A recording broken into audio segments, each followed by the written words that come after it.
Les voir ensuite en compétition pour certains, c'est chouette. Quand on gagne, presque on gagne avec eux. C'est aussi agréable, presque aussi chouette qu'une victoire à nous, quoi. Donc c'est cool.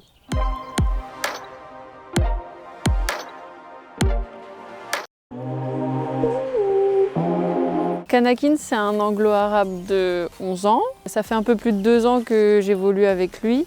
Il a été monté avant par Cédric Liard, qui l'avait emmené jusqu'au Mondial du Lion, donc il avait un peu formé quand même ce cheval. Il est très émotif, très sensible, il a beaucoup d'énergie. Il sait se montrer aussi courageux sur le cross. Après, il faut réussir à gérer son énergie en dressage par contre. Je m'y attendais pas. Je m'y attendais pas. J'espérais faire une bonne compétition, mais à ce point-là, c'est une très bonne surprise. Donc ouais, on est super contents. Elle a été plus courte que d'habitude au final, parce que de pousser la saison jusqu'au mois de décembre, je ne l'avais jamais fait. Donc il y a eu quand même toute la fin du mois de décembre, période des fêtes, ça tombait bien, ils se sont un peu reposés, moi aussi. On a assez vite rattaqué le travail sur le plat et petit à petit les barres aussi, et puis le fond dans les dernières semaines, remettre les galops et refaire la condition comme il faut. Donc après Saumur, je vais aller sur le Grand National de Pompadour. Enfin, quelle épreuve, je ne sais pas encore. Ça dépendra de ce qui va se passer ce week-end. J'ai pas de coach qui vient à la maison ou qui... Je me débrouille un petit peu toute seule. J'ai quand même mon grand-père qui a un œil de loin sur le travail sur le plat, qui a beaucoup monté en dressage pur. Après, sinon, je profite des stages et des conseils qu'on peut avoir avec le staff fédéral, notamment pendant l'hiver. Et Kanakin, pourquoi pas faire les championnats du monde de moins de 25 ans à Bramham. Donc à voir selon les conditions sanitaires, comment aller en Angleterre, tout ça. Et puis si j'ai les qualifications pour aussi. Donc lui, ça serait ça l'objectif de l'année. Et Karantina, qui a donc 7 ans, elle est plutôt prometteuse. Elle a mis un peu de temps à se déclencher. Quand elle était jeune, elle payait pas de mine. Et puis finalement, là, elle commence à se réveiller et à faire ce qu'il faut. Donc pourquoi pas le Mondial du Lion.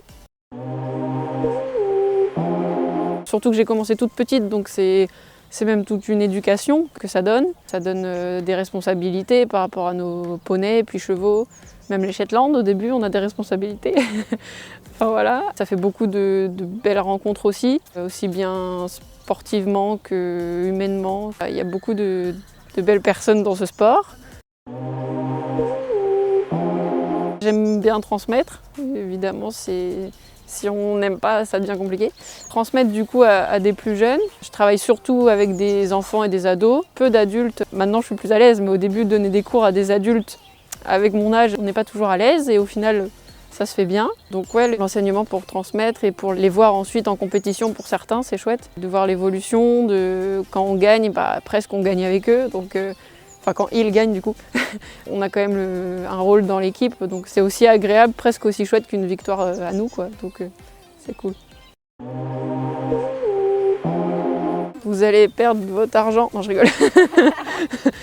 Si vous les mettez là-dedans, vous êtes foutus. Non mais déjà c'est un sport en plein air.